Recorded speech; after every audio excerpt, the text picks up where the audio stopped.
টানা কয়েকদিনের তীব্র শীতের প্রকোপ থেকে কিছুটা স্বস্তিতে ফিরেছে নগরবাসী। আজ 5ই জানুয়ারি ঢাকাসহ কিছু জেলায় সূর্যের দেখা মিলেছে, ফলে গত কয়েকদিনের তুলনায় তাপমাত্রা কিছুটা বেড়ে সহনীয় পর্যায়ে রয়েছে।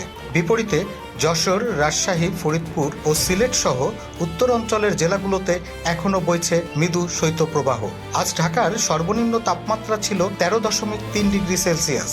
অন্যদিকে উত্তর পশ্চিমাঞ্চলের যেমন যশোরে 8 ডিগ্রি সেলসিয়াস, ফরিদপুরে 10.1 ডিগ্রি সেলসিয়াস, রাজশাহীতে 8.2 ডিগ্রি সেলসিয়াস এবং সিলেটে 10.2 ডিগ্রি সেলসিয়াস তাপমাত্রা বিরাজ করছিল, যার ফলে সামগ্রিকভাবে দেশের কিছু অংশে শৈত্যপ্রবাহের প্রভাব রয়েছে বলে বাংলাদেশ আবহাওয়া অধিদপ্তর জানিয়েছে। এদিকে বাংলাদেশে আগামী এক সপ্তাহের মধ্যে খুব বেশি বর্ষণ বা বৃষ্টির সম্ভাবনা নেই। আবহাওয়া সাধারণত শুষ্ক ও শীতল পর্যায়ে থাকবে।